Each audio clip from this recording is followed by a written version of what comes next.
At the 2000 Sydney Olympics, something unbelievable happened. In the final match of the men's judo over 100 kg division, Japan's Shinichi Shinohara executed a clean throw. The crowd roared.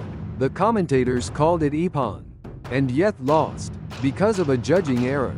But what happened next was even more shocking. Shinohara didn't protest, he didn't scream or demand a rematch. He quietly bowed and walked off the mat. That silent exit became legendary. Not because he lost, but because he lost with dignity. In Japan, that moment was remembered not as a failure but as a triumph of character. So here's the question. Why would Japanese people praise a loss more than a win? Let's dive into the judo way of thinking, where losing beautifully can mean more than winning ugly. Section 1. What if losing made you stronger? What if losing actually made you stronger? Sounds strange, right? Especially in the West, where winning is everything. Trophies, medals, titles, these are the markers of success. But in Japan, especially in judo, there's a different idea. Losing isn't the opposite of winning. Losing is part of winning. It's not failure, it's feedback. It's not defeat, it's development. In judo, you learn by being thrown. You learn where your balance was off, where your timing was wrong. You bow to your opponent, even if you're lying flat on your back. And then you get back up. That moment when you rise again, that is where strength is built. Not in the medal, not in the scoreboard, but in the quiet choice to keep going. In Western sports, people cheer the winner. In Japanese dojos, the loudest respect is often felt in silence. You might lose the match, but win the heart of everyone watching. Because you lost with grace. Because you lost with honor. So here's the question. In your culture, is losing something to hide? Or could it be something to grow from? In judo, the black belt doesn't mean you're done. It means you're ready to start learning properly. From your mistakes, from your losses. And maybe that's not just a martial art thing. Maybe that's something life has been trying to teach us all along. Section 2. Japan's quiet philosophy behind defeat. Why does Japan admire those who lose with grace? Why do we see honor not only in victory but also in how someone accepts defeat? The answer goes far beyond sports. It's tied to centuries of cultural and philosophical values, especially the way of the samurai. In Bushido, the samurai code, character mattered more than outcome. A warrior who fought bravely and fell with dignity was respected more than one who won with arrogance. It wasn't just about surviving, it was about how you lived, and even more how you died. This idea lives on in modern Japan. In classrooms, students bow when they enter and leave. In companies, employees apologize for mistakes, even when it's not their fault. And in judo, athletes are taught that losing isn't shameful. What matters is your attitude when you lose. There's a phrase often said in Japan, "Shichure no nai make wa katsuyori kachi." A loss without rudeness is better than a rude victory. It's not just poetic, it's a real social value seen in how people behave, speak, and treat each other. To lose without pride, to lash out, to blame others, that's considered immature. But to accept defeat with calm, bow your head, and try again, that's seen as noble. So ask yourself, what's more powerful, winning with noise or losing with quiet strength? In Japan, there's beauty in restraint. And judo is one of the clearest mirrors of that belief. It's not the scoreboard that defines you. It's the way you step off the mat that people remember. Section 3. Judo is not just a sport, it's a way of life. We often call judo a sport. But in Japan, it's more than that. It's not just about winning matches or getting medals. It's about learning how to live with others, and with yourself. The word judo means the gentle way. It's not about being soft. It's about choosing control over chaos, purpose over pride. It's a path, not a game. In a Western context, sports are often about competition. Who's stronger, faster, more skilled? The scoreboard decides who's best. And then it's over. But judo doesn't end when the match ends. In fact, that's where it begins. After every throw, after every fall, you ask, what did I learn? How can I improve? In Japanese dojos, you bow when you enter. You bow to your opponent. You bow to the mat. Why? Because the space, the people, and the practice all deserve respect. Judo teaches that your opponent is not your enemy. They are your teacher. They reveal your weaknesses, so you can grow. There's no trash talk, no showboating, just quiet focus, and mutual respect. Even the strongest black belt still calls it practice. Because Judo isn't just for athletes. It's for children, elders, beginners, and masters alike. It's not a title you win.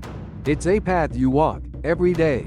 So if Judo isn't about beating others, what is it about? It's about becoming someone worthy of trust, discipline, and humility. Someone who carries peace even in power. That's why in Japan, Judo isn't something you play. It's something you live. Section 4. The concept of Seryoku Zenyo, maximum efficiency, minimum force. If there's one phrase that defines Judo, it's this: Seryoku Zenyo. It means maximum efficiency with minimum effort. But it's more than a tactic. It's a way of thinking.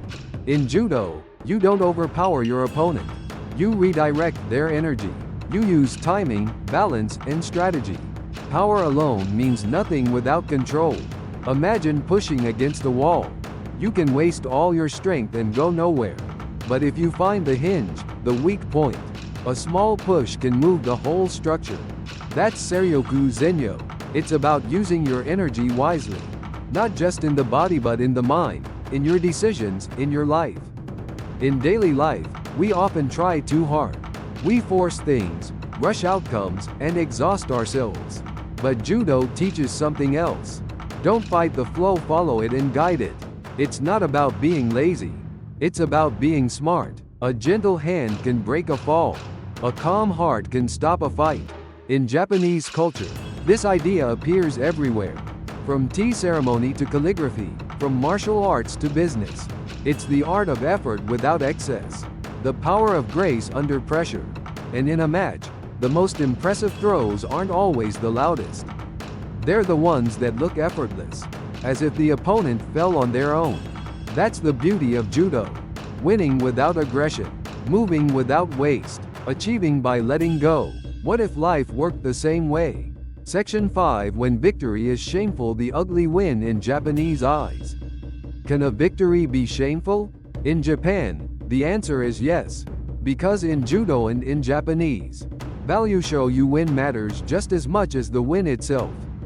Imagine this: you win a match, but you mocked your opponent. You broke the rules just a little. You ignored the spirit of the game. Did you really win? In many cultures, results are everything. A win is a win no matter how it happened. But in Japan, this kind of victory is called an ugly win. A win without respect. A win without integrity. A win that leaves a bad taste even if the scoreboard says you're on top. In Judo, this goes against everything the sport stands for. Disrespecting your opponent? Unacceptable. Bending the rules for your own gain? That's not skill, it's selfishness. True victory in Judo means more than physical domination. It means winning with dignity. Winning with restraint. Winning without losing yourself. Japanese athletes are taught to bow deeply after a match, win or lose. It's a reminder that the person across from you is not just an obstacle. They're part of your growth. And that growth must include humility. There's a famous saying in Japanese: you can lose beautifully, or win disgracefully. Which one will people remember? So next time you see someone win, ask yourself, did they win in the eyes of the scoreboard? Or in the hearts of the people? Section 6. Famous Judo matches where the loser was the hero. Can you become a hero by losing? In Western sports, heroes are usually the ones holding the trophy. But in Japan, it's not always the winner who earns the crowd's respect. Let's go back to the 2000 Sydney Olympics. Shinichi Shinohara, Japan's heavyweight judo champion, faced France's David Douillet in the final. Shinohara seemed to throw Douillet cleanly, but the judges gave the point to France. It was one of the most controversial calls in Olympic judo history. Shinohara could have protested. He could have shouted, cried, argued. Instead, he bowed, stepped off the mat, and left in silence. That moment became legendary in Japan. Not because he lost, but because of how he lost. With grace, with honor, with composure. Japanese media didn't shame him. They praised him. Children looked up to him. Other athletes wept with admiration. In that moment, he lost the match but won the nation. This isn't just about judo. It's about what we value. Is your culture focused only on winners? Or can you also see strength in someone who loses with dignity? Across Japan, stories like Shinohara's are told again and again. They remind us character matters more than results. The real question is, what kind of victory do we want to celebrate? One that crushes the opponent? Or one that uplifts both sides? In judo, losing well isn't weakness. It's a skill. And sometimes it's the strongest thing you can do. Section 8. Losing with beauty, a skill to be mastered. What if losing wasn't something to fear, but something to practice? In judo, learning how to fall is one of the first things students are taught. It's called Yukemi, the art of falling safely. Why? Because falling is inevitable. And if you can fall well, you can rise even better. Losing with beauty isn't a personality trait. It's a skill. It takes years to develop. And it begins the moment you stop seeing defeat as shame. When you lose with grace, you show strength. When you lose without excuses, you gain respect. When you lose and still bow, still smile, still stand tall, that's when you truly begin to grow. In judo, you're not just trained to win. You're trained to handle losing with dignity. To shake hands, to bow, to say thank you to the person who just defeated you. It sounds simple, but in the heat of competition, it takes real character. Because anyone can win and look proud. But it takes depth to lose and still look honorable. That's why in Japanese dojos, coaches don't just praise winners. They watch how you fall, how you recover, how you treat your opponent afterward. This mindset doesn't just stay on the mat. It carries into school, into work, into daily life. It teaches patience. It teaches emotional control. It teaches that value isn't measured by results alone. So here's a new idea. Losing beautifully may be the highest form of victory. Section 9. Judo's real goal isn't winning, its inner growth. What if the real goal of judo was not to win at all? Yes, judo has matches, points, medals, and championships. But ask any true master, and they'll tell you those aren't the real goals. The real goal is something quieter, something deeper. It's self-mastery. Not just mastering others, but mastering yourself. Judo teaches control not just of your body, but of your emotions. Anger, pride, fear, these are the real opponents. And you face them every day. In the dojo, you don't just fight others. You fight your ego. You fight your impatience. You fight your need to always be right. And when you lose, it's not a step backward. It's part of the process. Because each loss gives you a mirror. It shows you what you need to work on, it just in your technique, but in your mindset. That's why earning a black belt in judo doesn't mean you've made it. It means you're ready to begin the real journey. The journey of refining your character. In Japan, judo is often called a doa-way. Not a game, not a sport, but a path. And every path has challenges not just from others, but from within. So what if you could lose, and still move forward? What if success wasn't about standing above others, but standing above your former self? That's the hidden purpose of judo. And maybe, it's the hidden purpose of life too. Section 10. In life as in judo, win with honor or lose with dignity. In judo, a beautiful loss is often more powerful than an ugly win. But this idea isn't just for athletes. It's a lesson for all of us.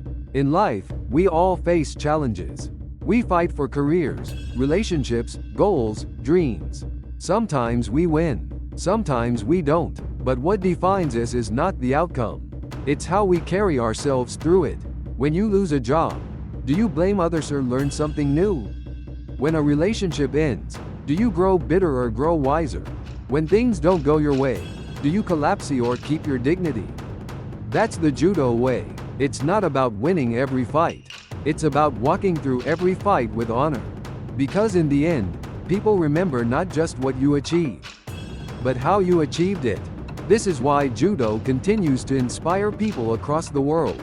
Not because of the medals, but because of the mindset, the quiet strength, the graceful perseverance. So here's the final question. What kind of person do you want to be? One who wins by stepping on others, or one who lifts other 7 while losing?